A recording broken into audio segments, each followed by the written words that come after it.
Hey guys, Elizabeth, the curly-haired country gal here. I want to work toward raising 100% of our own food so that we can have pasture-raised meat and better than organic produce, following the Weston A. Price principles of eating, but doing so on a modest budget. So for me, what I'm about to show you is a huge step, because at this point I'm making almost 100% of the sour cream or crème fraîche and yogurt that our family consumes each week, as well as farmer's cheese and milk kefir, using our locally sourced raw milk. So in the next 5 minutes, let me show you my 70-minute routine for the week. Here I am, starting at about 5 minutes to 9. I have my milk set out, and I start by separating the cream from 2 gallons of milk for the crème fraîche. For the crème fraîche, I'm using the positively probiotic heritage culture to make batch after batch.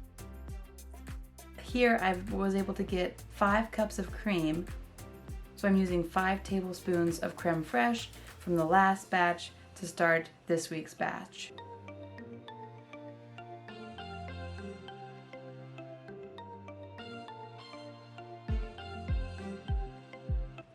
So I give it a stir, cover it, label, and set aside. Bam, done.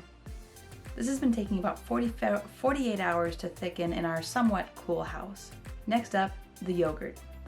I start by cleaning off the tablespoon that I used for the crème fraîche, just so we don't have lots of competing bacteria.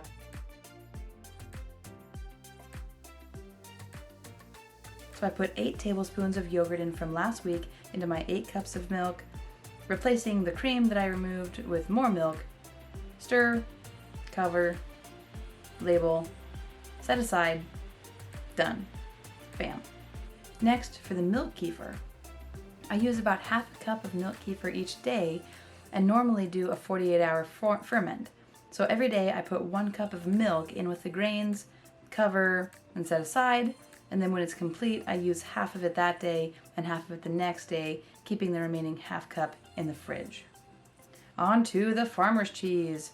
So I top off a half-gallon jar so I know just how much I'm making, and this by far is the longest part of the process. At this point, I'm just moving milk around so it's not in such large jars. And then I start cleaning dishes while I wait for the milk to heat up on medium to medium-high heat.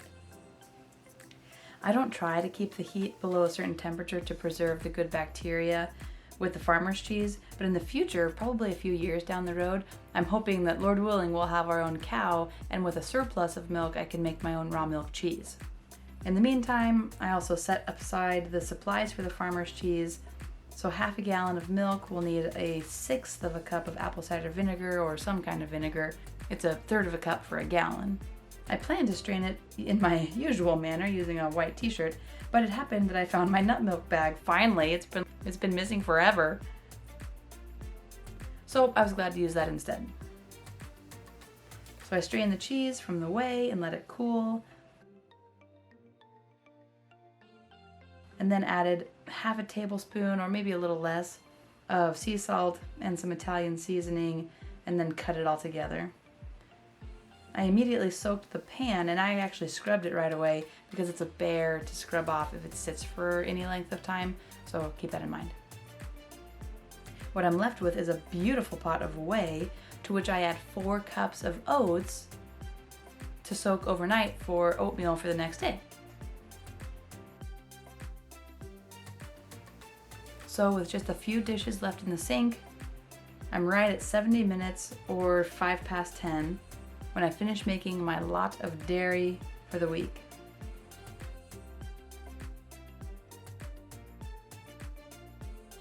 So thanks so much for coming along. If you've enjoyed this video, can you just give it a like down below?